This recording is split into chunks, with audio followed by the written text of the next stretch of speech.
you look at this? Stephen Hawking rolling down the ramp like he's got no fear. On top of the cage, are you kidding me? Oh, get off the roof, through the table. Whoa, he just this is flattened absolute. him. Football, football. Football, football, football. Football, football, football. Football, football, football. Football, football. Welcome, boys and girls, to week 5 of the CRFFL. We are in it. We got Wood. We got Ophelia. We've got Wishlist. The Swifties are out. Fantasy football is rocking. Injuries are happening. Bye weeks. Things are getting shaken up. How are we feeling tonight, Will? How are we feeling? It's a good week to be alive, Mike. It's a good week. Whether your team is the weak, flimsy grain size of a board of cedar that's waiting to be sanded down by life, or your team is as thick, as strong as the trunk of a redwood, we're here to knock on that shit. And I am excited. I'm here to knock on it. I'm here to open my thighs to it. And I'm ready to break it down. It was another great week. I'm going to be honest. This week of what it was, I would consider it the week of the two different groups, because it was every single game back to back was the people who were in the top half with the winning records versus the people in the bottom half with the losing records. And I thought it was going to be straight across the board. The people with the winning records are going to win. The people with the losing records were going to lose, and it was going to be pretty significant. And I would say that I was 50% accurate. That's not what happened. There was a little bit of an upset. There was almost two upsets. That's not what happened. But we have an upset. We have a close call to an undefeated someone, and we have the sleeper. Oh, the sleeper. We got the sleeper. Miss Tori coming out of nowhere, going from loser to 200-point club. Just the Cinderella story we love to see. Let's go ahead and jump into it. But before we do, I'm just gonna lob up an easy one. Caleb, if you're listening to this early on in the podcast, I'm gonna give you an easy one. If you're watching this, send in the group chat. I listened to the entire album of Life of a Showgirl. Just send that in the group chat, and it will verify that you listen to the podcast, because we did not get a text of I like hot dog water. We didn't get a text of I don't like hot dog water. We didn't get a text of anything. He did say I can't catch a break, which I would say, I guess that's fair.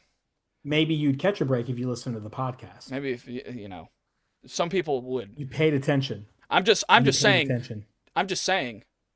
If I look over to our latest 200-point club nominee, Miss El Toro, and I see, what do I see here?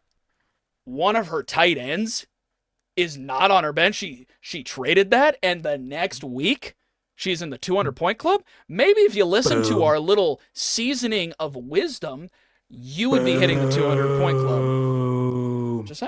Just saying.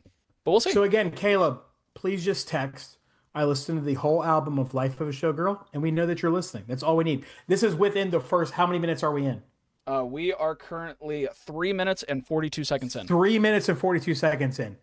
That's all you need to do. All right, here we go. We're diving in. Here we go. First game of the week, baby. We're diving right in. Okay, first of all, I got to throw some shade. Oh, no. I got to throw some shade. You said, I'm going to change my name to every opponent's mom's and picture. What happened this week? I need to hear why you didn't do it. Go. Defend yourself. Defend yourself right now. Do you want the actual answer or you want the cheese answer? Give me the cheese, then give me the real. The cheese answer is we look at Gordon and we look at his team and we look how trash of a team he is that I didn't even need to go with the same game plan of putting up people's moms' names to know that I would get the dub from the spot. You look at Shawn's mother's name, you look at Shawn's mother's profile picture, and she gets the job done no matter whose team I'm going against, so I decided to go back-to-back with it. There's my cheese answer. Okay. Real, give me the real one. Real answer? Work has been hell. My child will not stop moving. I'm in the busiest time of my life, and I blinked to Sunday and I went, oh shit, I didn't change my name. And I'm either going to use it to be the reason why I lost, or I'm going to dunk on Gordon either way. And I told him that on Sunday, so he knew it was coming. Okay. So you've got this week coming up, you are playing. Oh, we got Caleb. You got plenty of resources there. You got plenty of resources. I'm salivating. You're salivating. I'm ready to eat. All right, great. I'm glad that you went on record for that.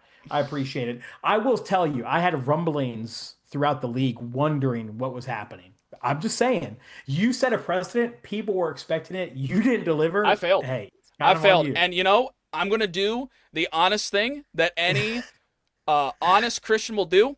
I'm going to throw my child under the bus. If she wasn't such a little hellraiser sometimes, while I'm trying to put her to bed, I'm just laying in bed reading a book. She's like, I want chocolate. And then I say, you can't have chocolate at 10 o'clock at night. Why are you up at 10 o'clock at night? And then she decides to try to pull her own hair out and kick me in the nuts. And maybe if I wasn't dealing with that, I could be doing research on Facebook trying to find out who Gordon's mom's name is. If I play him again, I will definitely do it. Okay. All right. Diving in. My guy, 217 on him. My first time in the 200-point club. On him. You balled out. We'll go to Gordon first. Okay. Again, I will just continue to reiterate with Gordon. I don't think his team is terrible, but it's just with the upper level teams, he's just not going to get wins. Yeah. And it does hurt having 35 points on your bench. He was the most inefficient managed team this weekend, but I can't hold it against him that he had a person blow up out of nowhere. Genty, 19, Kamara. I think Kamara is waning. I would move on against him. Lad McConkey, I think, could be a bright spot moving forward because Hampton's out. So Justin Herbert's going to have to make something happen. The Chargers just signed a defensive tackle. They got a trade today. I don't know if you saw that, Will, as a Chargers fan. They traded for a offensive tackle for more protection for Herbert, which is they got to do something. They got to do something. They are riddled with injuries. I'm stressed. The only thing with Lad McConkey going forward is they seemed like Hampton was getting in a rhythm and they were going to him a lot. And they weren't going to Lad McConkey. So you take an offensive option away, maybe Lad gets a boost. Debo's been a bright spot. In the past 2 games. The return of Jaden Daniels bodes well for some of his players. Yeah. You gotta move on from Zach Ertz. You gotta make a move with Zach Ertz. Yeah. So Metcalf was on by, Njoku. It hurts. So here's the thing.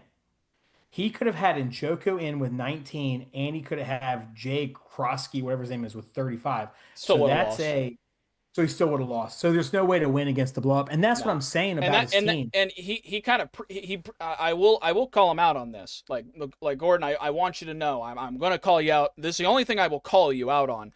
You did say before Patrick Mahomes played, and I believe before. I think Ramondre Stevenson played and one other of my players played. You said that you would have won if you picked the right players. But I believe the max you could have gotten is 169. And even before Patrick Mahomes got me 47 points, I was still projected to make like 187. So just saying, you would have lost either way. You would have lost either way. That one. That's not even fun. My advice to Gordon is this. Take a lesson from Tori. That's how you do a trade. Now, she did a trade with me. We had a good trade. I've gotten trade offers from Gordon. You got to find you've got to find the places you can do harmonious trades. Where do you have some kind of value that some other team doesn't have value? And do they have a place that they can increase your value without taking a loss? Because the trades I've gotten from Gordon have been like, I'm going to take a step down, you're taking a step up. Why would I do that trade? Yeah. You got to bring me something. And I don't think when I look at Gordon's team, I don't think he doesn't have any value on his roster. He has value. He does. He has some people he can trade, but he's got to mix something up. He's got to mix something up. I think he's going to be fighting for that 6th playoff spot this season. I think he's got a chance to get in the playoffs. He does. But he has to make some moves if he wants to make any kind of run, because this week is an example. Even if you have all your high scorers in, you can't compete with the highest scoring teams. The highest scoring teams are getting over 180 consistently. Yeah. You got to be in that. You got to be in that level. So, all right, let's go to you real quick. I mean, let me look here. What am I going to say? You made every right decision. I could have put in T. Higgins over Jacoby Myers, but Yeah. Okay. Whatever. it's Like, Jacoby Myers versus Indiana or T. Higgins against Detroit. Like, I'm not putting T. Higgins with that Cincinnati Detroit. trash ass quarterback against Detroit. That's not Absolutely happening. not. Patty Mahomes balls out. He's good, but I will say this: JSN. he should not. Patrick Mahomes should not be getting 47 points. Look how many first downs he got. I understand. 17 points to first downs. I mean, like, let's not get off on the tangent about the scoring. I think we all know. Okay. I've heard it from multiple members of the league. We got to redo the scoring. Is what next it is. Year. Okay. It is what it is this year, but I agree. I don't like it when quarterbacks have bad games and score high. I agree. You shouldn't be able to do that. So anyway, we know that. But to be fair though, if you take out the first downs, Patrick Mahomes would have had 30 points, which for a normal scoring, without that including, 30 points for a quarterback is fantastic. He balled out. Besides the interception, 318 yards, passing touchdown, rushing touchdown, fantastic. Bright spot for you, I would say one of my favorite things I'm seeing on your team is the emergence of Sam Laporta at the tight end position, balling. When you can get good tight end production, you got to be happy. I think that is the fulcrum of a good team. You can find in a 10-person league, you can find good running backs, you can find good wide receivers. When you can get good tight end production, that's when you can put up these big numbers. And that's exactly what happened for you. Sam Laporta goes over 20 points. That gets you into the 200-point club. So that would be my takeaway from you. So yeah, I think you're in a good position. I don't really see where you go from here. I think you're just like last week. You're in the maximizing stage. What can you do? Looking at the interplay matchups week to week, who's gonna like you just said, you went with the matchup against the Colts versus against the Lions. That's what you got to do. You got to find those inner matchups. So you've got a bye week next week against Caleb, so you should be sitting at 5-1. Should. Caleb's the bye week, obviously, and that's all I got to say about that. He's not even going to hear this, so I don't even know why I'm bringing up his name. So. That's what I got to say. That's kind of my thoughts on both teams. I don't know what your thoughts on your performances versus Gordon. I mean, I think I got a nice little break. I've been begging for it. If you've been listening to the podcast, I've been saying every single week I have gone against a team, and when I go against a team, their players show up. And this is the first time that has not happened. And this is actually the first week where I've gone into Monday night knowing that I have it secured no matter what, it's a nice feeling. It was kind of a breather. I got to go to my small group without having to worry about it, without having to be distracted. Well, the good thing is you don't have to worry about next week because you're playing the bye. You have a bye week. I can't talk too much crap because if I lose, then I'm going to be eating a lot of crow. But I will say, like, going into it, I was nervous because DeAndre Swift on a bye week, Jaylen Warren, who was my dog until he got injured, for my flex, was on his bye week and out. Bucky Irving, Sunday morning, out with an ankle injury. And he's my RB2. 32 points last week against Philly, 16 points, 22 points, 15 points. Like, he has been like that RB2, flexed RB2 position. If you look at my bench, the only person who actually put up points who wasn't either injured or on a bye week was T. Higgins. Like, I was on bottom of the barrel. I did not want to play Ramondre Stevenson, but I didn't have a choice. I didn't want to play Jacoby Myers, but I didn't have a choice. I was a little bit nervous about playing Jordan Addison, but I didn't have a choice. And I did not want to play Calvin Ridley, but I did not have a choice. And I got very lucky that everybody performed. Calvin Ridley, 24 points. Jordan Addison, another 17 points. JSN is an absolute specimen. He is just putting up stupid numbers, especially with the fact that the top 10 wide receivers that were drafted in nationwide in everyone's draft, not just ours, but the people like your Pukas, your Chases, your Justin Jeffersons, like your CeeDee Lambs, like out of the top 10 that are naturally picked wide receiver position wise, only 2 are actually showing up. Everyone else is either injured or they got a trash quarterback. So JSN has come out of nowhere and has been an absolute fantastic. He's wide receiver 4, and I picked him up, I think, like mid-round. I picked him up in the 4th round. So that's a great pickup. That's a very lucky pickup. Before we move on, any thoughts on Gordon's team on how he should move forward? I kind of feel with Gordon, it's just one of those things of like, he's there but he's not there. He's almost there but he's not there. He can see the doors open, but he hasn't started stepping forward to it. Like his body's not moved yet. Jaden Daniels is back. I think that's fantastic. Daniels is looking good. Another good week of Genty putting up good numbers. Like I put a 19.9 for a rookie. I think that's great. I still don't love it that it's your RB1. Like this is just kind of like to be fair, Jahmyr Gibbs got me 20 points this week, but he also has been hitting me in the high 20s as well. So I would say like 19 points for your running back. Like Genty is like, I'm starting to buy in. I think they're finally using him correctly. Lad McConkey, I'm still nervous about. But what do you feel like? Give me like one thing for Gordon. Like, what do you feel like he should try to look to do? I think the 2 best things he could do, which one is the easiest one. I agree with you. Zach Ertz, he's just not the guy. You tried. He's not the guy. You're also falling into Joel territory. You got too many commanders. Jaden Daniels, Deebo Samuel, Zach Ertz, and Krotsky Merritt. That's 4. We're talking about potentially putting in 4 commanders. Yeah, I can't do it. Get rid of Ertz. Diversify. Get rid of Ertz, put in Njoku. I don't love Njoku because I really don't love the Browns. Maybe you can get a better tight end, but tight ends are kind of like optimization. I'd look at running backs because your wide receiver situation, it's 50-50, but you don't have a lot of running back options. I know Krotsky Merritt got you 35 points, but he's only getting 20 to 40% of the snap. He's only getting 20 to 40% snap percentage. So he's not getting a lot of times to actually do what he does. Does he get more? Maybe he'll get more chance.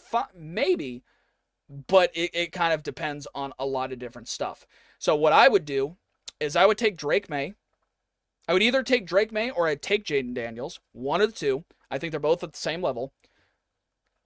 Try to trade one, and I try to get another running back because your wide receivers are decent. You have DJ Moore on the bench. Bye week's done. You have DK Metcalf on the bench. Bye week's done. You can play with your wide receivers. You can move around with them. So I like your wide receiver options. I just don't think you have enough diversification to get off the Kamara train. And I want you off the Kamara train. I want you to try to get someone who can replace that RB2. Yeah, I like that. That would be my biggest. Well, he's got and next week Gordon goes up against Tori. I think that it's a winnable. That is something that both those teams. I mean, Tori bought out. We'll get to that. Yeah. But that's something both those teams need that matchup. So it's a very winnable game for Gordon.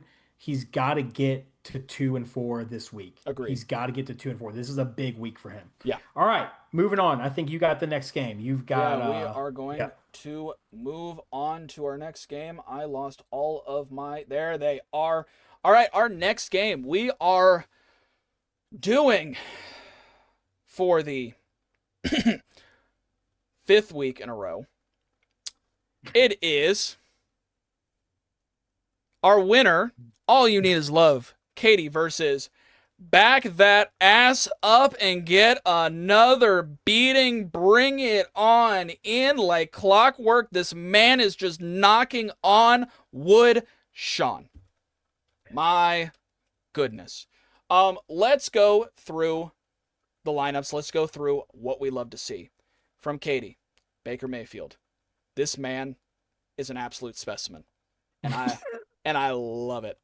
I used to hate Baker Mayfield. I love Baker Mayfield, and I know you do as well. 45 points, looking good. Christian McCaffrey, I mean, we need to stop saying it so much. Christian McCaffrey,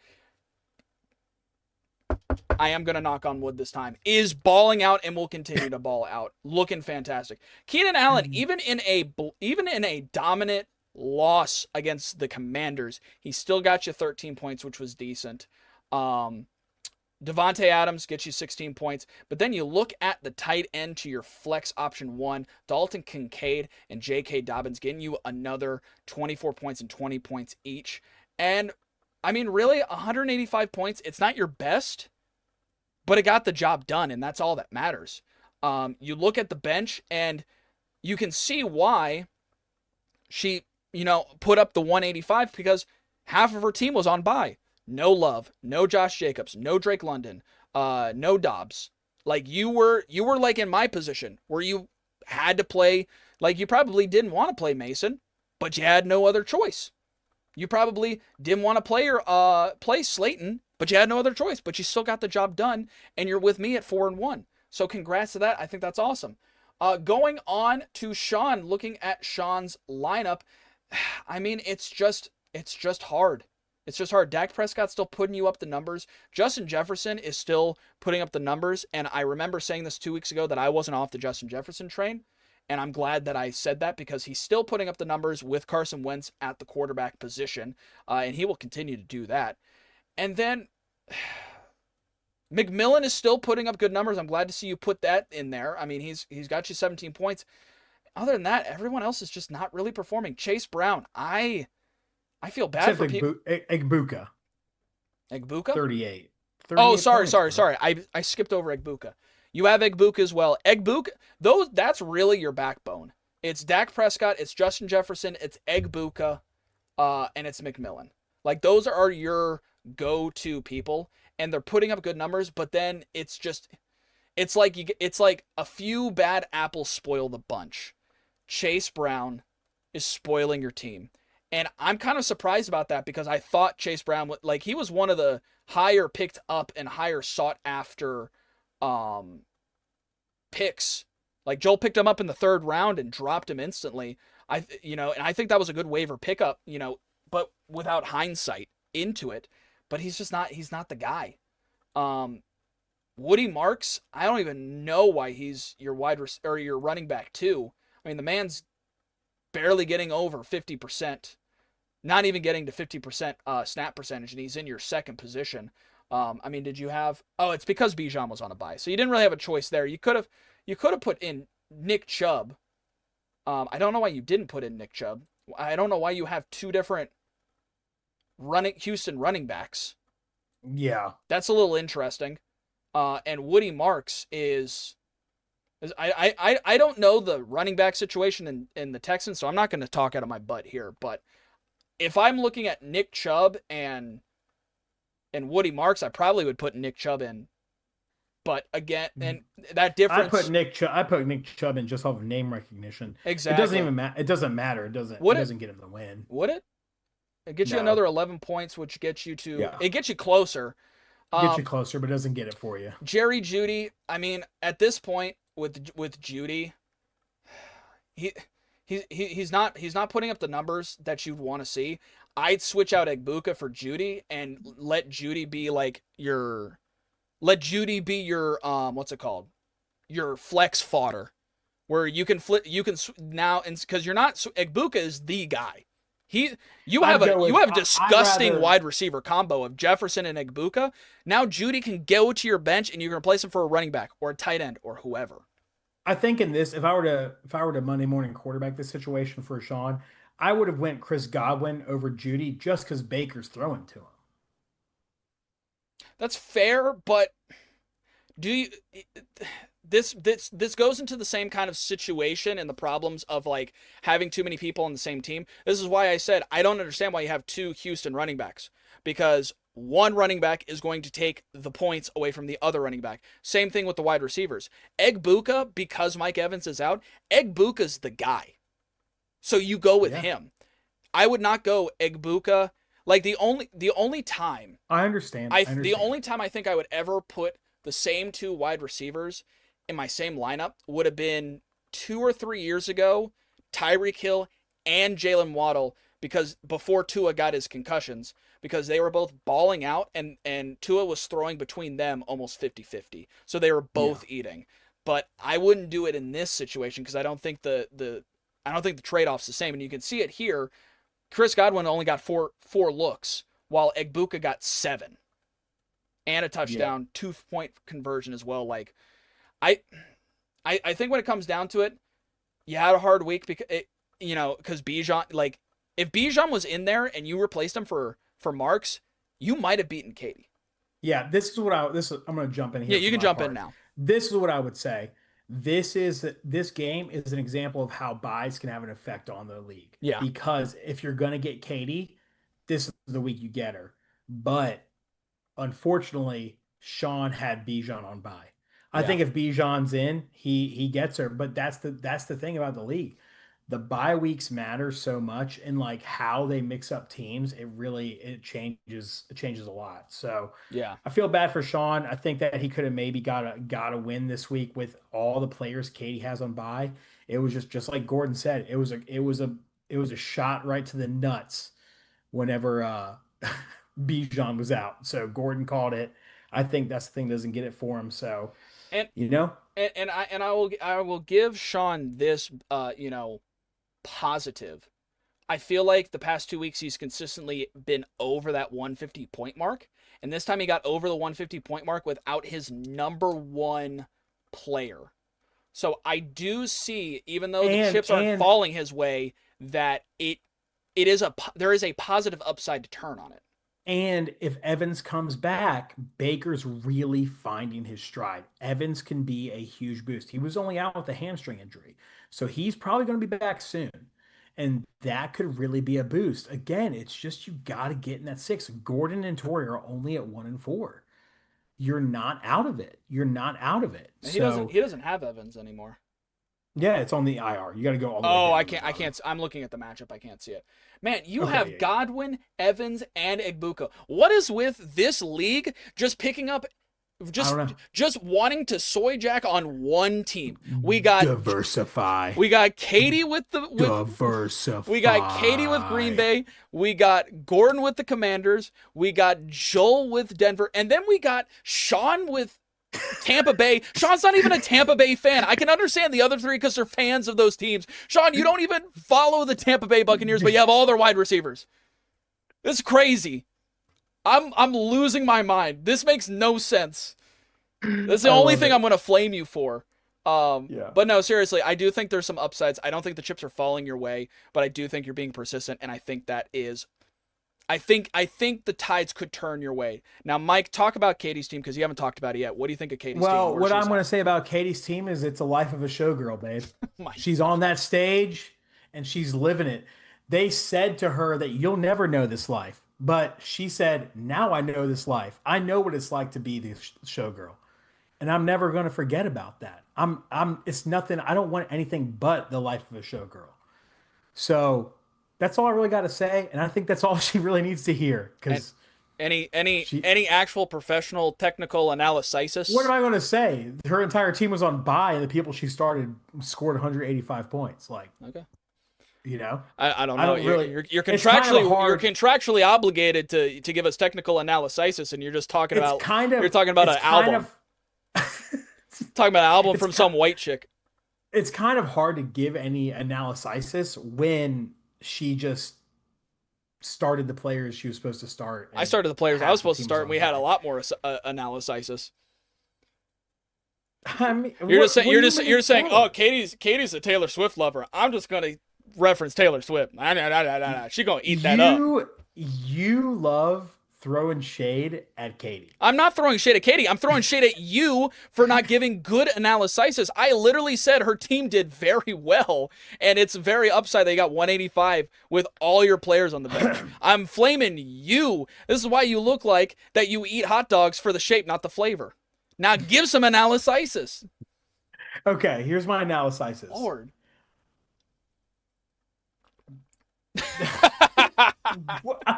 It's hard to give it now. It's hard. I mean, dude, she had 1, 2, 3, 4 bent people on bye. Yeah, all Commanders players and one Falcon.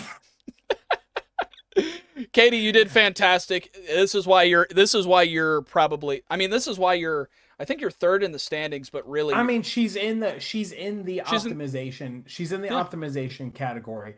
I don't really see with her mix of players. Like, here's what I would say. Somebody out there would probably take a risk on Love, and maybe she can boost like her wide receiver tight end flex option with a trade there. Like, Slayton, like who you starting there? I mean, but that's the thing. She's got Josh Jacobs on the bench, dude. She's got Dobbs, dude. She can't. Yeah, she's got Dobbs on the bench. Like, I would still keep an eye on Keenan Allen. I'm as the Charger fan. Even with this new tackle coming in, I'm giving a be nervous of all wide receivers because Herbert's just getting so absolutely demolished that he can't even get the ball to his receivers. So yeah, you could get that backup in case the Chargers fall from a cliff. think people that she has value that she could trade that would upgrade other people's teams and she could look to upgrade her team would be Jordan Mason, Keenan Allen, and potentially Jordan Love. I think those 3 people could add value to other people's teams, and maybe she can get a piece back in return to make a long run into the playoffs. Yeah, but she's not going to get rid of Jordan Love. It's in her name. I just don't like. I think that it's a bad omen when you have 2 high scoring quarterbacks on your bench because then you're always in that like, who do I start? Who do I start? Yeah, And when it comes down to it, Baker is a great fantasy quarterback. He's right now number 3. He's right now the number 3rd quarterback in the league. Jordan Love's a better quarterback in the NFL. Baker is a great fantasy quarterback. Yeah. So, I mean, all right. Yeah, the difference is number 3 for Baker, player ranking wise, number 21 for Jordan Love. So it's like that's what Baker is balling out. You might need to change. You might need to change your name. I know. Might need to change the name. You just gotta embrace it. But good job, Katie. So anyway, you did fantastic. Good job. Life of a showgirl. You go, babe. Knock on proud wood. Of you. Knock on wood. Mahogany. Wish list. That redwood. Charlie XCX. That's all I know. All right. Mike, what's the next matchup? Next matchup is we're going to myself. We're going to the bye week game, me versus Caleb, which this will be a nice easy breakdown because I'm not saying anything about Caleb's team because he doesn't watch the podcast. My thing about this week for me was I think that the trade that I did with Tori, I'm going to give myself kudos. I felt like I searched for a trade that I think that was going to help benefit both teams. I think it clearly benefited both teams. I think it was a mutual trade. I think we had a great negotiation, and I took a little bit of a gamble on Jalen Waddle. I put QJ in the starting lineup. I took your advice. He scored 8.9 points. So, yep. Yeah. There you go. I don't know what's going on. Colts 23. I also would say, what's up with people on the waivers, bro? Let's go down. Let's do a little scroll to the highest. Who's the highest scoring player on my team, Will? The highest scoring player on your team is Miss Rico Dowdle with a solid 44.4 points. 67% snap percentage, 23 rushing attempts for 206 yards, averaging 8.96 yards per carry, a touchdown. He also caught 3 of his 4 receptions for another 28 yards. I don't know how many first downs he got. How many first downs did he get? Now here's what I would say. 7 first downs. Here's what I would say. When you go to the league, he scored 44 points. Let's just look at the league. If somebody else had him, that gets Shawn a win.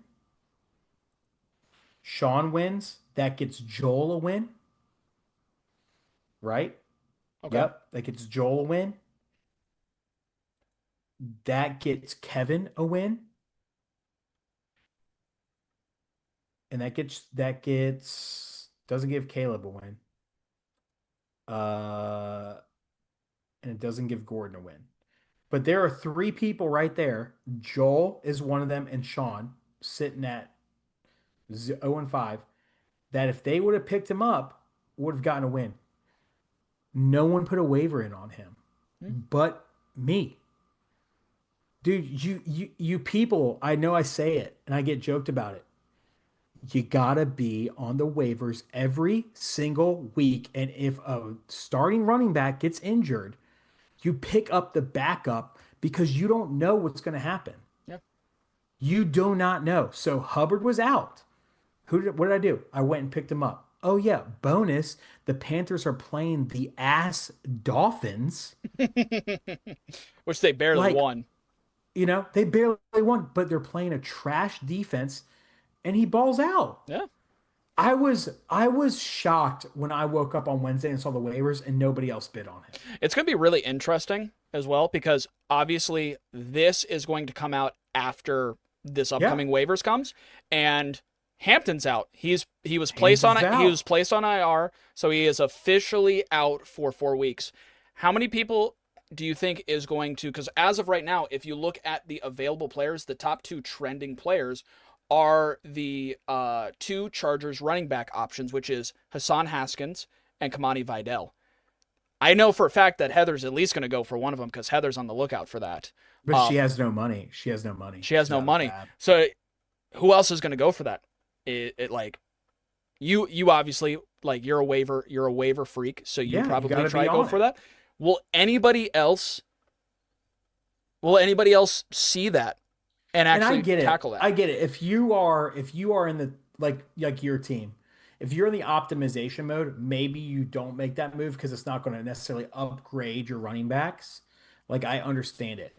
Yeah, but I can even say for my own, I can argue for even my own team, I can get rid of some people. Like, I can look at like a Darnell Mooney and say, he's injured, he's out, and he's not really doing much, and they got a hard matchup coming through. I could probably get rid of him and have him on my bench and see what he does. But when you're 0 and 5, dude, when you're 0 and 4, or when you're 1 and 4, like, you got to put in waiver. You got to try. At least do a $0 bid. Like, just at least put it in there. Yeah. I mean, it depends. Like, I would be more on the waivers if I wasn't being so successful. Right now, the only waiver pickup I put in was the Lions defense, which I put $6 in because for some reason they had one bad week where they scored 0 points and Heather dropped him like she dropped Puka last year. And I was like, let me get that because they were the best defense last year. And after their 0 point week 1, they've had 14 points, 17 points, 25 points, 19 points. So it's like, yeah, solid pickup. You got to look at that. That would be one thing I would say, but I feel like I made a good trade. Getting Terry McBride was, I had to move on from Brock Bowers, and he didn't even play. He was out. So, he's still on my bench. So, Terry McBride, I took a gamble on Jalen Waddle. It paid off. He's wide receiver 1 for the Dolphins now. So, I took a gamble on him. But yeah, I feel really good about my trade, and I feel good about what I'm doing. And I'm not done. I'm not done with trading. I'm up to mix it up, baby. Let's just mix it up. So, yeah. I'm not saying anything about Caleb. So. Okay. From my analysis, when it comes down to it, it's like I could understand. Like, this is coming from a person who's not as waiver wire heavy as you. I look at the waivers. There are just teams that I just don't really look at. I don't look at the Panthers. I'm scared. I'm scared about Herbert. I'm scared about Herbert too. I would love to hear your analysis on Herbert because he's been the fulcrum of my team. He's been but with Hampton out, dude, and the freaking Chargers injuries, I'm really nervous about him. I could be looking for a quarterback replacement. Yeah, because you got Kyler Murray. That's why I picked him up. I saw Shawn drop them. Let me at least scoop that. At least. Yeah, I don't know why Shawn dropped Kyler Murray because Kyler Murray against he's a 20 to 30 point quarterback. Like, he's not in this league. He's not terrible. Because he's going with Dak. I guess you're going for. I don't have any problem with that. No. But my argument is like, you're going for Dak. I'm fine with that. You made your decision. Great. Why don't you try to trade with Mike, who's not feeling good on Herbert? Like, why don't you send a trade out and be like, hey, I'll trade you Kyler for this? Like, I don't understand. Unless you have a player that is out for the season, like a Malik Neighbors, or you have a player that's just absolute ass who's not going to get points and is not worth anything. Kyler Murray, is he the best quarterback? No. Is he a Josh Allen? No. Is he, even close to a Patrick Mahomes like level, where he's at? No. Does he have value? Yes. Why are you dropping him? I saw it this is the only thing I make fun of Heather for, because it's really the only thing I can hold her against, because she's freaking undefeated. You see people like Heather dropping the Lions, Heather dropping Puka last year, Shawn dropping Kyler Murray. Who did we just talk about that just got dropped? And Shawn, like Chase Brown, I would also say, why did Joel just drop to the wayside so early? Like, at that time, Chase Brown was expected to be the number one guy for the Bengals. So it's like, that one worked in his favor, but there's so many of these instances. Like, if I have Kyler Murray, why am I not trying to just throw a little cheeky trade? Hey, I'll give you a decent quarterback. Herbert, this is how I would do it. Mike, Herbert's a great quarterback, but he has no offensive line. His literal offensive line is third string backups, and he's getting demolished. I'll trade you for a stopgap until Joel gets back or someone gets back. I'll trade you Kyler Murray for, give me one of your running backs. Like, let me give you, I'm not even going to be greedy for it. I'm just going to say, hey, here's this. Let me get Brock Bowers, because you don't need him. He's not starting for you. Let me get, or let me get something. Give me Rice and somebody, and give me Rice and one of your other guys for it. Like, because instead of doing that, you just dropped him and he picked him up for just a little bit of waiver change. You got nothing out of it. $0. I picked him up for $0. So it's just like, it makes no sense to me. It makes no sense to me, and it really bugs me. That's the only thing about waiver. Like, if it's got even a little bit of value, someone is desperate for something. Somebody is desperate for some part of their, like, I think the only person who is probably like, I'm good at every position right now, is probably Heather. I think everybody else, including the people who are in that top 4 echelon, me, Katie, Kevin, you, all of us are like, yeah, I could optimize here or there. You're just talking about your quarterback right now. So it's like, why are these people just going to the wayside? Makes no sense to me. Yeah, I agree. Other than that was my rant, because I like it. That was a very good rant. But yeah, I mean, I think I mean, your team did the job. I would probably be cautious of Justin Herbert. Would I drop him completely? No. I mean, drop him to your bench completely. No. Not drop him. No. I'm letting him ride. I'm letting him ride for a week or two. He's ranked the number 10 QB in fantasy right now. So he's still putting up good value. He still has it, and they play Miami next week. So I think it's a week by week basis. Love it. They play Miami. I would probably play him against Miami. Then they play the Colts. I don't know if I'd play him against the Colts.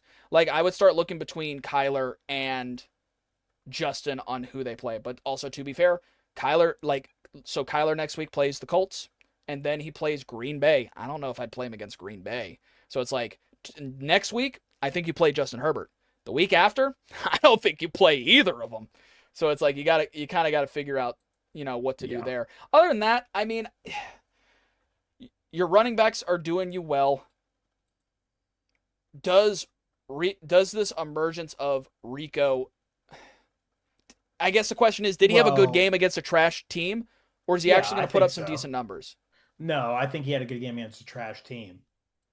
And Hubbard's going to come back. And Hubbard's has not been shocking the world. Breece Hall has been doing well the past 2 weeks. He's finally kind of getting in gear. Let's see how he does in Denver, because I don't think he's going to do well. Denver has a great defense. He did well against Miami, who has a trash defense. He did well against Dallas, who don't have a great defense. They are with Micah Parsons gone. So, of course, he would do good numbers like that. If he does well against Denver, Breece Hall, keep him. But if he's been playing fine. Yeah, but you look at him. I know you feel stinged by you Breece look Hall. at him against the good it's defense. Okay. Here's the it's other. Okay, dude. You look at him against. It's okay that you look named at your him. team after him last year, and you got the biz. It's okay. Got the biz. I finished higher than you. What are you talking about, brother? Yeah, but I'm saying. What are you talking about, brother? I finished higher than you. From him. I still got points from him. Not at the end, but I did get points from him.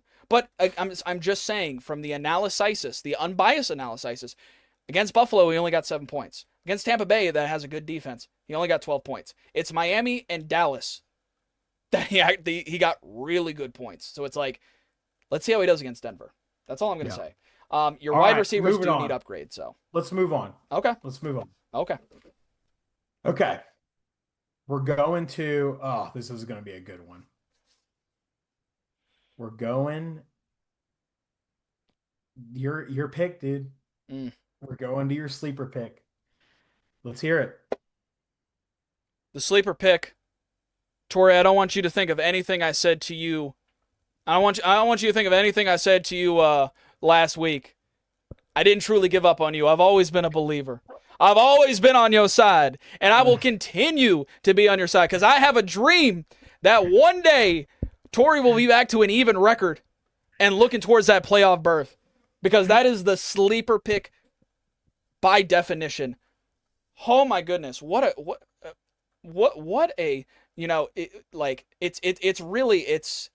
was just an absolute clash. Kevin didn't even do that bad, but like this is just a belt to ass. Do you feel like what you saw at Tori's team, do you feel like this is what this team can produce every week if these players can find their rhythm? Oh, hell no. I don't think she's a 200-point every single. You're asking me. I'm not saying 200. I'm not saying okay. 200. I'm saying I thought you were asking in me the 180 range. And this is obviously a blow up week. This is obviously a blow up week. Let's call it like it is. This is a blow up week. Yeah. But do you think for the first 4 games her team has underperformed greatly? And do you think that you're going to see more of the 170-point range from her going forward? I do think so. And I think this is the reason. I think part of her losses were due to unluckiness and injury strickenness.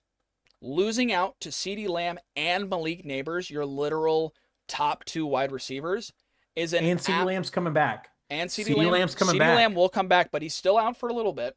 So it's like, that can be a season ender for you. I mean, you can, literally, wide receivers, I would say, are your second most important position behind your running backs. So I think she really did well out of this trade, and I think it's really helpful. But I will say, with a caveat, I do think that the trade leads to some volatility. But I think it's volatility that can be in your favor and also be against your favor. Like the people that you picked up, AJ Brown, I think is AJ Brown's a good pickup, but AJ Brown has only had one really good week in the 5 weeks, which was against the Rams where he got 28 points. After that, it's been 1 point, 8 points, 3 points, and then this week at 12 points. So it's like but it's also AJ Brown. AJ Brown is great. Hindsight, I probably would have taken out the Waddle to AJ Brown trade because Waddle is the number 1 guy. But to be fair, AJ Brown is the number 1 guy, and the Eagles are a little more consistent. So you can argue back and forth. So I don't blame you for it. It's just like, would you like apples or oranges? Would you like this or that? David Montgomery. I love David Montgomery. David Montgomery is on my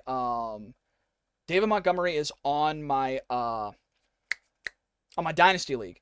And he's still putting up great numbers. The fact that he is the backup role, but he's the number 16 running back, is fantastic. And he put up 22 points.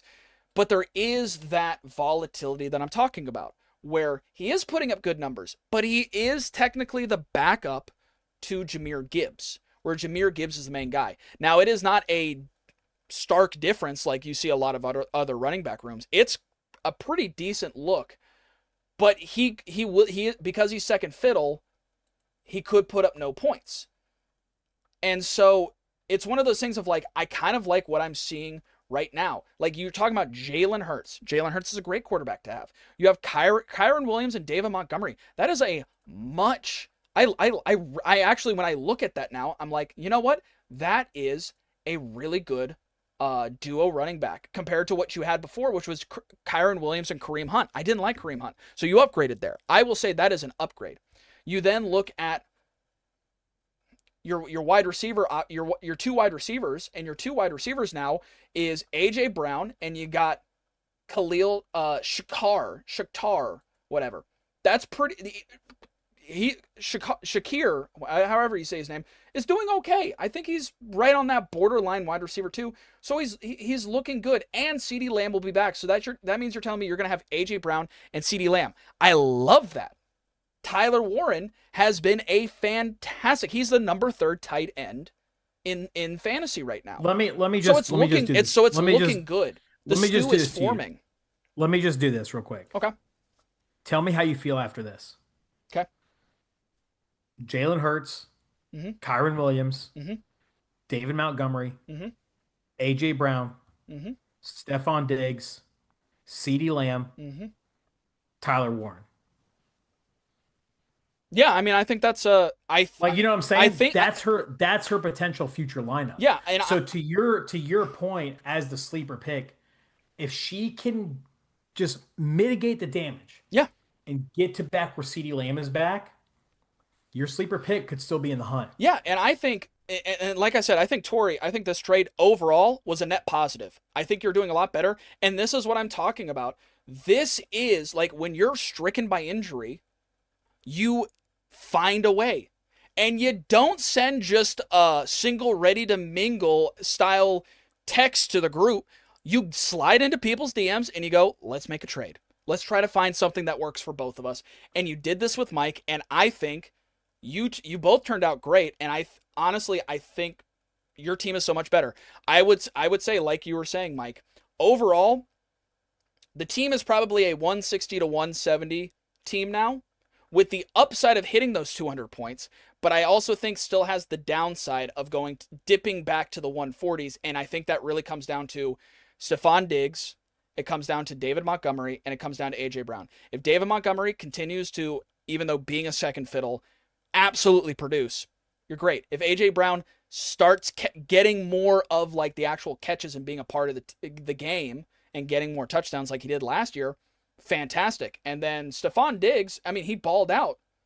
Actually, he's balled out the past 2 weeks. Maybe I'm wrong about Stephon Diggs. He's actually doing pretty decent. So overall, I think those are your two, but let's say this. I think you're now a 170 range. I think you are definitely can turn the tides and make it into that playoff spot and maybe pull a Katie where you turn the tides around, you get right in there, but you get into the playoff berth when your team's this strong. And then you just smack right through to the finals again. I like what I'm seeing. I like what I'm seeing. Now going over to Kevin's side. Do you feel like going to Kevin's side? Okay. Do you still this is my question to you before you give your analysis. This is 2 chinks in the armor for Kevin. What do you make of that? Because we both all have said he is who we thought he is, but we've got 2 losses, 2 chinks in the armor. Granted, blow up week for Tori, but 162 from Kevin. I don't like seeing it in the 160s. If you want to make that deep playoff run, I want to see 180s. I want your floor to be 170 to 180. You know? Yeah, I mean, let's be honest. Let's give. I mean, I want to cook Kevin because it's fun to cook Kevin.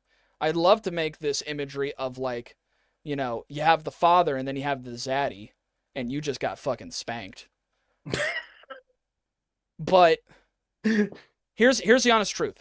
His 2 losses are to Tori, who joined the 200-point club, and to Heather, who's undefeated. True. Those are the 2 chinks in the armor. And who are the people that underperformed in his team that caused him to only get to 162? Cook. Okay, well, let's look at Cook. He had 6.9 points. Okay, last week he had 31. Okay, the week before he had 28. Okay, the week before he had 33. Okay, the week before he had 24. Okay, little bit of a stinker game. Players will have that. Who's the other person? Jamison Williams. 3 points, 7 points, 8 points, 22 points, 8 points. Okay, that one's a little bit more of a consistency, but let's look at the bench. Who else could you have played? Oh, your main Chicago dude is on bye.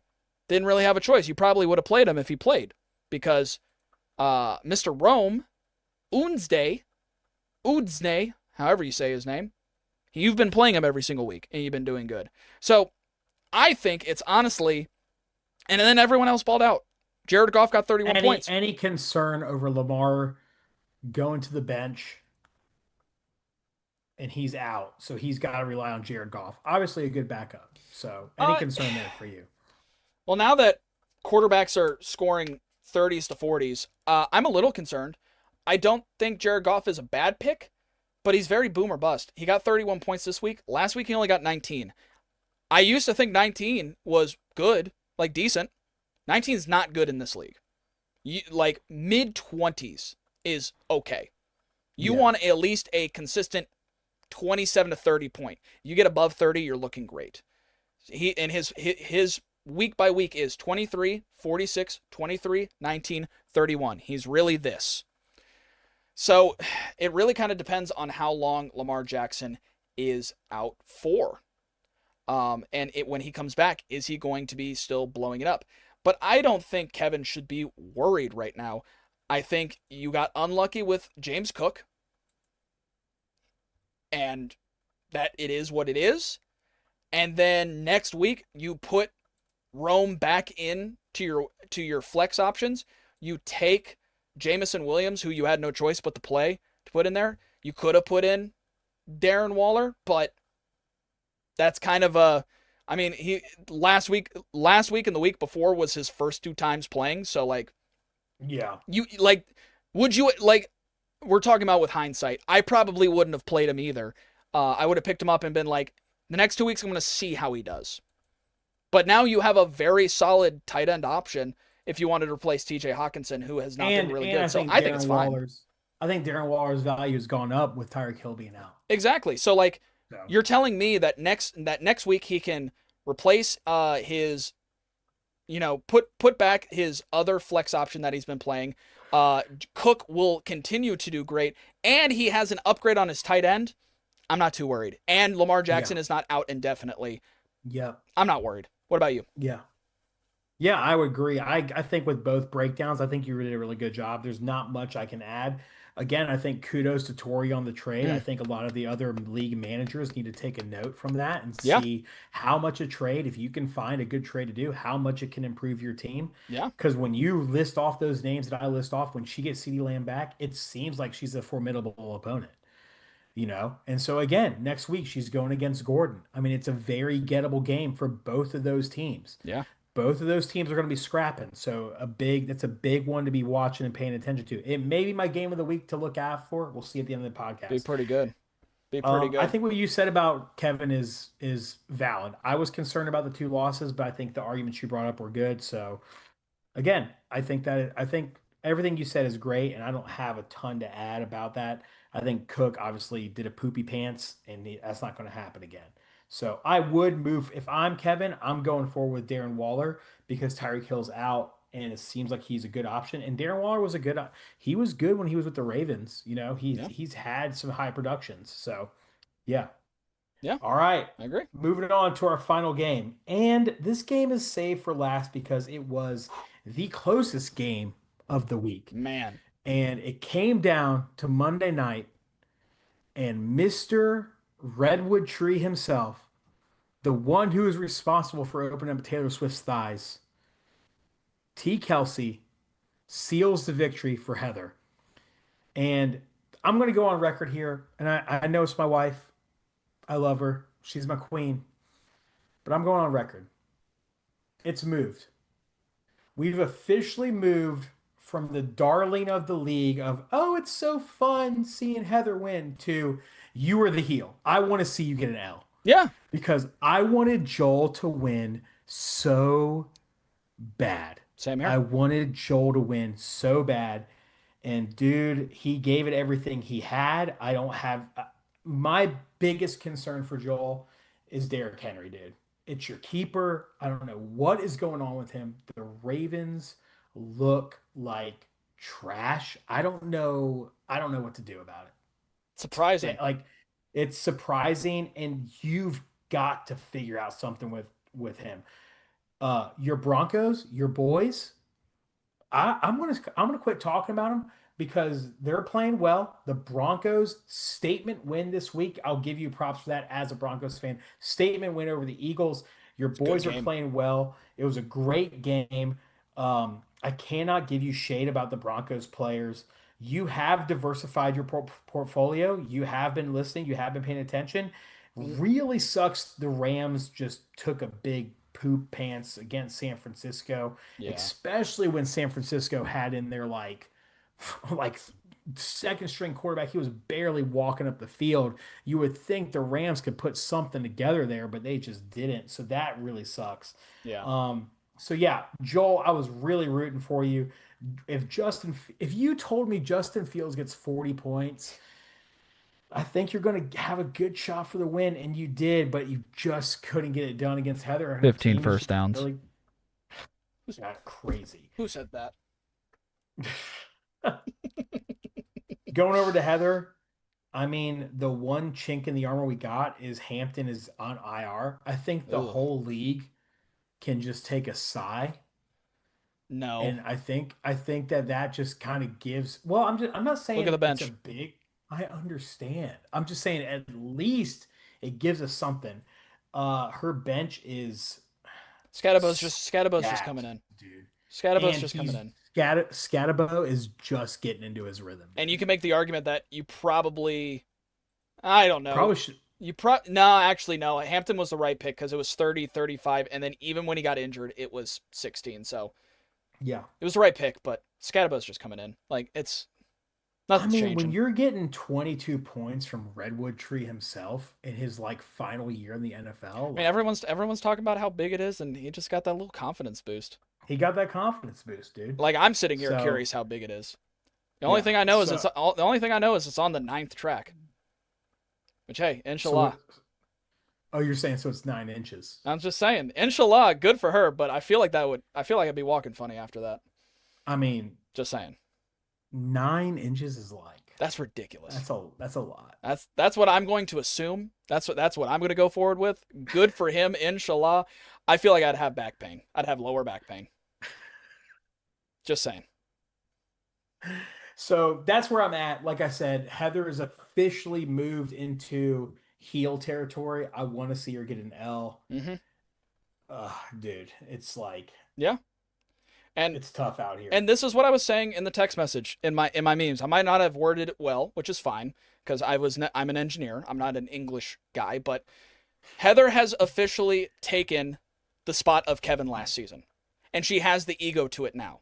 The ego that Kevin had, where we all wanted her to fail now. It's not fun anymore. It's not cute. It's not girly pop anymore. It's, I want to see you suffer, and if you go out in the first round, or God forbid you hit a absolute nosedive and don't even make it to the playoffs, we will be there, and we will be cooking. We will have hella seasoning, salt, pepper, cumin, paprika, We'll be cooking, oregano. We will be ready to cook. But until then, SPG, salt, pepper, garlic, baby. exactly. But until then, I can't say anything. I want to say anything, but I mean, you join the 200-point club and your defense gets you -2 points.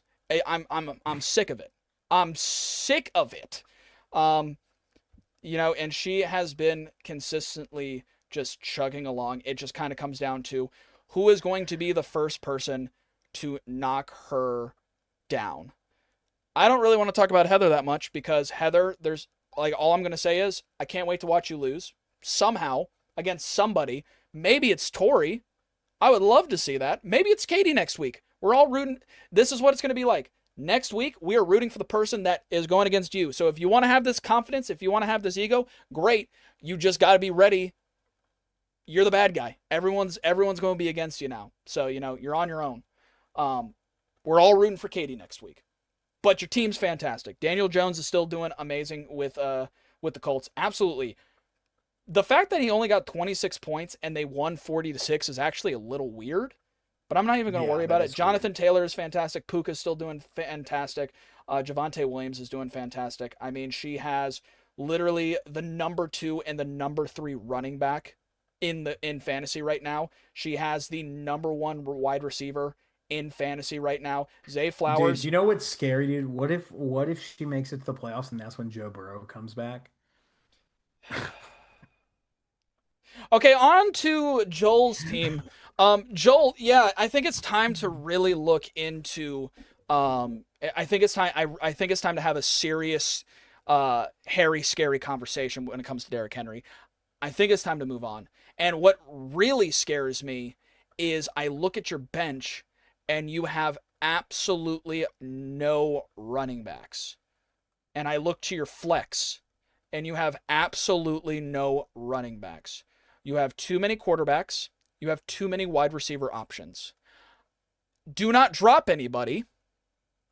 Do not drop like a Kyler Murray like Shawn did. Somebody in the league will give you value, and they should give you value for Derrick Henry. Somebody in the league will take a gamble on him. You can get some kind of value for him. You have to find. I would look, if I'm Joel, I'm looking to the upper teams. I'm looking to the teams who have the upper level scores, because one of those teams would take a risk on Derrick Henry. My actual argument and my analysis was actually going to be, don't sell Derrick Henry yet. And this is going to be bold. Why? This is going to be bold. I don't think he's ready to sell yet. I think he's ready to be put on the bench and see maybe because the Ravens are my viewpoint is the Ravens are a competent enough organization to where I do think they can rein the horses in and get back on track, especially when Lamar comes back. So it's like, besides week 1, the Ravens as a whole have not looked good. So maybe when the Ravens kind of get back into the swing of things, maybe Derrick Henry goes up. So I wouldn't sell him yet. I'd put him to the bench. Now, this is bold. I would trade Bo Nix or Justin Fields for, and honestly, I might keep Fields, because I'm looking at Fields, 40 points. He had a 6-pointer, but he got injured. Then he was out for week 3 because he was injured. He came back another 40 points, and then he got a 40 points this week. He's consistently hitting 40 points with the Jets. That's pretty crazy. I would get rid of one of your quarterbacks and try to get an RB2. Quinton, I'm glad you put in Judkins. I think that's the right thing. He's consistently putting you up 20-something points. Move him up to your RB1. Put Derrick Henry on the bench. Sell one of your quarterbacks for a decent running back, and have him fill in the spot while Derrick Henry tries to get his shit together. I think that's what you do. And then you're starting to look at, because I think you're just trying to look at optimizing, because you have so many wide receivers. I think you can chop and change, depending on the matchup. That's what I would do. Yeah. That's what I would do. I think that's honestly your best case. Yeah. So Joel, I was rooting for you, man. I wanted you to get that win. And honestly, 2 and 3, I think is a little sad. I want to give a little small clap to Joel. I think he's putting up some good numbers. Like, we're talking about Tori being a sleeper pick. I think Joel's a decent sleeper pick. He's 2 and 3. He's putting up the 180s. He put 185 last week. He put 189 this week. The week before that, where are you? He's down to 155, and then week 2 he's at, where are you, Joel? He was at 102. So he's come back from this horrible week 2 and this horrible, what was he at week 1? Okay, so week 1 he's 180. So like overall, I feel like he's a little bit chopped and changed and optimized. And you're seeing the fruits. I feel so different about Joel's team than Gordon's team because of the point you just made. Like, he just has that 180 scoring ability. Gordon's team hasn't done that. Yeah. So it's like, I see the hope. I just think now you got to make the hard decision. If you get rid of Derrick Henry, or at least move him to the bench and get someone else who's kind of putting in that consistent high teens, I kind of like it, Yeah. I kind of like it. So I think there's some hope. A little bit more work to be done, but you're starting to see the fruits of your labor. Amen. All right, here we go. We're at the end. Let's just run real quick. Next week's matchups, you got me versus Shawn, Gordon versus El Toro, Heather versus All You Need Is Love, Joel versus Kevin, and Shawn. I mean, and it was Shawn's mom, and Will versus Caleb. So, looking ahead to next week, what matchup are you looking at the most? I got two. I'm going to pick one, and I'm assuming you're going to pick the other one. Uh, I think my number one matchup is going to be All You Need Is Love versus Heather's Haterade. The girlies are fighting, and I love it. It's fantastic. We're now getting into the lump it schlump it time of the top four trying to go for the crown. You had Kevin go for it, failed. Now you have Katie going for it. And Katie's team is looking very confident, looking very good. And it's really kind of coming down to like, depending on how I do, how you do, Mike, how Katie does, and how Kevin could have done, it's more of like, hey, we're doing decent. We just need to wait for Heather to slip up. And maybe this is the week, and that's what I'm praying for. So I'm excited to look at that. The girl fight. Yeah. I think I'm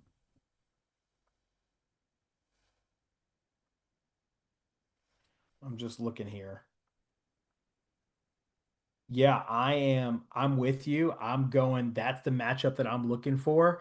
I think that I think that just like the Broncos this week and the Jags, statement wins. This is Katie's chance. Mm-hmm. She weathered the storm of the bye week. For her players were on bye. They get a rest week coming in. None of Heather's players have had a bye week. They're all tired. They've played 5 games. This is the 6th week. Can Katie get the win here? I'm looking for this matchup. I think the whole league has eyes on it. Can Katie get to 5-1 and give Heather her first loss? Yeah. Let's see. And, Let's and see, baby. and I feel like the other one, like we were mentioning, Godzilla versus El Toro. I mean, this really determines who is going to have hope to clinching that last playoff spot, and Yeah, who's it's gonna going to be who's gonna hard. start flipping, preparing to It's flip going to signs. be, yeah, falling to 1-5. It's going to be hard Yeah. to get back. All right, give me your last week's winner and loser, high and low. I mean, I think we're both gonna have the same winner. The winner has to be Tori. I'm with you. I mean, I'll just go ahead and say it. It's got Has to be Tori. To go from not having your win and your first win is in that fashion where you're third in the points for the week and you break the 200 point club. You're the winner. It doesn't matter. Loser. I'm gonna go. This is not unconventional. I'm gonna go for loser of the week is Joel. Not because his team did bad, but because he was so close to it. And I do feel like, if Travis Kelce didn't get that confidence boost from this week's album release, I think you win it. And I think because of that, it's not because your team's bad. I think you were just unlucky, which I'm calling a loser. So I'm giving Joel loser of the week because I think he was just so unlucky with the timing and with the Rams being poo-poo caca. What about you? Yeah, I agree with you on the winner. Loser? It's a hard choice. There's a few it is losers. It is a hard choice. And I went with a unique pick. You did go with a unique pick. Man, he is scratching that noggin. I do feel bad for Joel, but I don't think he's the loser of the week. I like adding salt to the wound, so I'm being a little cheeky. Yeah. A little cheeky. Which is why I said it's not because of his team. Yeah. I think I think my loser of the week has to be Shawn. And here's why. Not only are you just getting your just ass beat every single week, at least before you had company with you. At least before you and your wife could cuddle up at night, you get close and just be like, cry together. Both our teams are bad. We Yeah. can cry. And this week, Tori said, "Get off me, Satan," and just went and just mollywopped Kevin and left Shawn in the dust. Like Shawn's in the trenches at home with the kid, with like the Shawn's in the trenches with the quintuplets, while Tori just went on an all you can pay expense vacation to like Tahiti or something like that. Tori is leading worship with Brooke Liderwood and Hillsong with a freaking giant hat on, just up on stage in her glory. And Shawn's in the children's ministry changing shit diapers with corn in it and everything, the whole 9 yards. It's just he's all alone now, and all alone. It comes down to when is it going to be your week? And I play him this week. And you play him next week.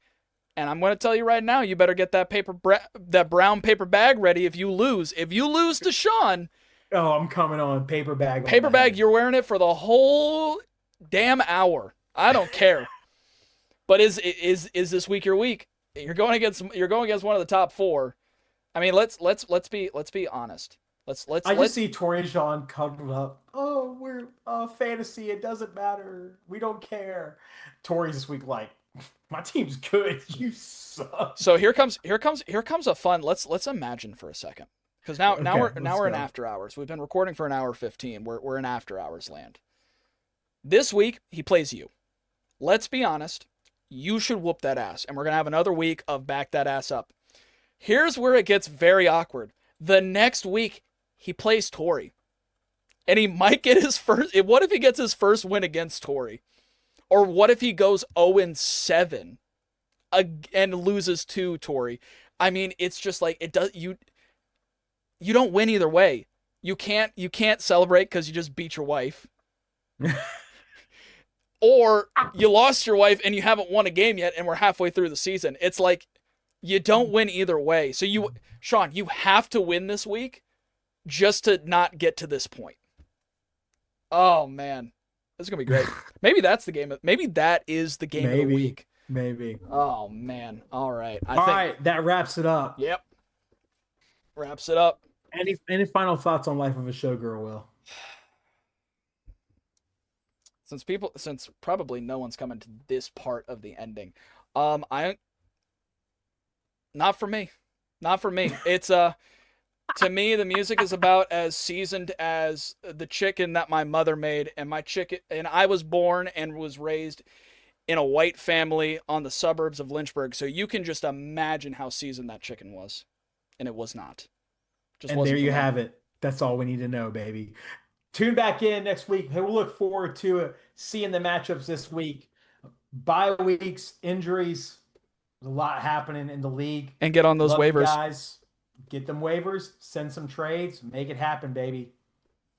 Goodbye. Peace. Football, football, football, football, football, football, football, football, football, football, football, football.